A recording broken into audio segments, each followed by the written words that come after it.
क्योंकि इस चुनाव में कई गलत फहमियां आपके भी हैं, हो सके आपके दिमाग में हो। सबसे पहले मैं आपको ये बात समझाना चाहता हूं, जो साथी हमारे साथ थे चुनाव में, चाहे वो सरपंच हो, कार्यकर्ता हो, गांव का लोकल आदमी हो, उसने अपनी जी जान से मेहनत करी है, उसका कोई कसूर नहीं है। एक भी कार्यकर्ता देखो कसूर कहां हुआ, कहां हमसे गलती हुई है।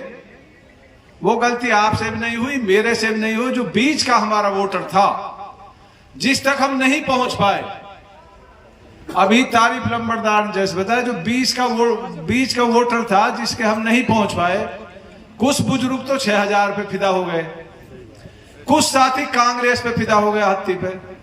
आप लोगों का कोई कसूर नहीं है। मैं आपके जज्बे को सलाम करता हूं, आज भी पहले भी। आप बिल्कुल मायूस नहीं हो। अब हमारी सिंगार में कम वोट आई है, भाई हमारे जो कार्यकर्ता उन्होंने पूरी मेहनत की है। जब मैं संतुष्ट हूं तो उनको मायूसी किस बात की है? आते चुनाव तो आते जाते रहेंगे, चुनाव लड़ेंगे आगे भी। नहीं में कम वोट आई है, लेकिन कार्यकर्ताओं का कसूर नहीं है। ये बड़े बड़े गांवों में कई चीजें हो जाती है, मैं अच्छी तरह से वाकिफ हूं। लेकिन जो हमारे साथ जुड़े हुए लोग थे, जो हमारे कार्यकर्ता थे, जो सरपंच थे, उन्होंने जी जान से मेहनत की है, उनका कोई कसूर नहीं है। कोई भी कार्यकर्ता शक में नहीं रहे, हमारे कार्यकर्ताओं ने पूरी ताकत के साथ काम किया। मैं आप सभी का तहे दिल से शुक्रिया अदा करता हूं। आप मायूस ना हो, आप बिल्कुल मायूसी इस बात की ना ले, यार हमारी तो गांव में कम वोट, मेरा अपना गांव है जमालगढ़, उसमें कम आ गई, और हमारे कार्यकर्ताओं ने जी जान से मेहनत करी, भाई आ गई कम। क्योंकि जो बीच का वोटर था वो समझ नहीं रहा था, उनको ये दिख रही थी सरकार बन रही। अरे सरकार नहीं बन रही, इसे गड्ढे में ले जा रहे हो तुम, उनकी समझ में ही ना बैठ रही है बात। आप लोगों ने भी समझाया, हमने भी खूब समझाया। हमने पहले ही वीर सिंह से मेरी बात होती थी, सही कह रहा भाई, मैंने कही बीजेपी की सरकार बनेगी हरियाणा में। लोग मानने को कोई तैयार नहीं था, लेकिन हरियाणा प्रदेश से सरकार बनती है, आपकी 4 सीटों से नहीं बनती। आपको यह बात समझनी होगी। देखो रही उलेमाओं की बात, देखो उलेमाओं की मैं आज भी कदर करता हूं, कल भी।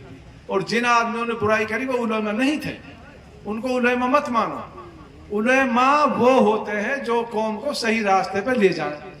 जैसे हमारी मरकज है, वो है, वहां है उलेमा।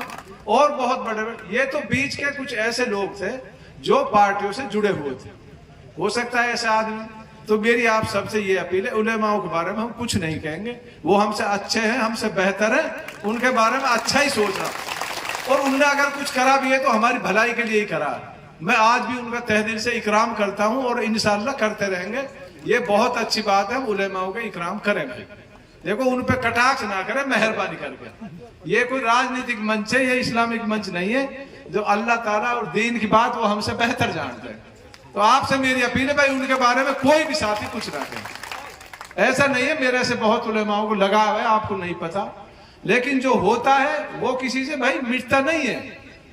आपने बड़ी ताकत से मेहनत की, मेरे नौजवान साथी। अब इनको जवाब देना भारी पड़ रहा है मुझे, तो पता इनको क्या जवाब दूं। इतने सपने इनको दिखा दिए। और आपको ये भी बता रहा हूं, जो नए लड़के हैं उनकी ज्यादा वोट है, इससे आप चिढ़ना मत। नौजवान जो साथी हैं उनकी ज्यादा वोट, अगर आप काउंट करोगे तो।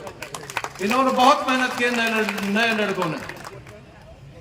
तो मैं आपसे भाई यही अपील कर रहा हूं, आप मायूस ना हो। सबसे पहले तो आप ये तय कर ले आपका कोई कसूर नहीं है। कुछ मायूस बैठे सरपंच मेरे, कम वोट है कि नहीं में कम आ गई, भाई सद्दाम मायूस होने की जरूरत ना।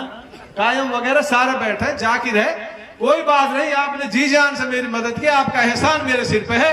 आप बिल्कुल मायूस ना हो। कोई भी साथी किसी भी गांव का, उन्होंने तहे दिल से मेरा साथ दिया।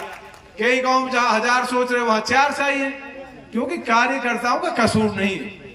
कसूर है जो आम वोटर था, वो तो भाई सारा है भाई, अल्लाह ही जाने भाई क्या बनना चाह रहे थे, हमारी समझ से बाहर है। लेकिन वो पछताएंगे। इलाके का बहुत बड़ा नुकसान हो गया, इलाके का इतना बड़ा नुकसान हो गया आप सोच भी नहीं सकते दोस्त। 5 सालों में हमने वादे किए थे नहरी पानी लाना सिंगार को नहरी पानी नहीं चाहिए था, उनको कांग्रेस की हत्ती चाहिए थी। सब और 5 साल बेड़ा गर्क हो जाए। इन लोगों की समझ में नहीं बैठी बात, इनको विकास से कुछ नहीं लेना।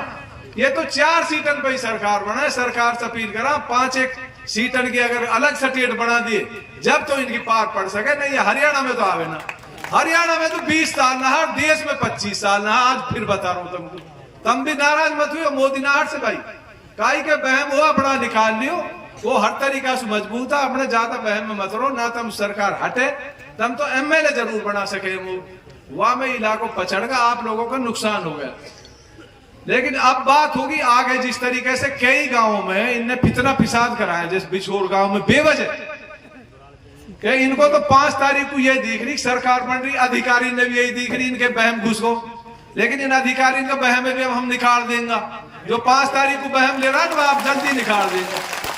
मैंने रात कह भी दी एक अफसर से, और जो हमारा मुकदमा दर्ज हुआ बिछोर में, हम क्रॉस केस भी कराएंगे और हमारे साथ जो गलत हुआ उसकी जांच करा के वह कैंसिल भी कराएंगे। ऐसे डरना की दबना की जरूरत नहीं है। जावेद भाई आप भी मायूस ना हो, और कोई भी साथी, जैसे गुरारता में सरपंच बड़ा शरीफ है हमारा, बेचारा ज्यादा शरीफ है, वैसे कुछ वैसी नेचर को जो लड़ाई झगड़ा से डरे। देखो लड़ाई से तो हम भी डरते हैं, लेकिन इतना भी नहीं डरते दूसरा आदमी इतना हावी हो जा। लेकिन सरपंच साहब आपको आश्वासन दे रहे हैं हम, इंशाअल्लाह आपके साथ कंधे से कंधा मिलाकर, हर साथी के साथ, हर कार्यकर्ता के साथ, आज से ही इलेक्शन शुरू है, कंधा से कंधा मिलाकर आपके साथ में लड़ूंगा और खड़ा रहूंगा। देखो रही पार्टी की बात, मैं भाई झूठ सच ना बोलूं ना, मैं काम लिखड़वाने जासू। अगर मैं पार्टी में जाऊंगा तो आज ही सारा कसम खा के जाओ भैया पार्टी के साथ ही रहना पड़ेगा, मुंह पे झूठ ना बोलूं भाई, मैं काम निकालो ना जासू भाई, बिल्कुल भी आपको बता रहा हूं भाई।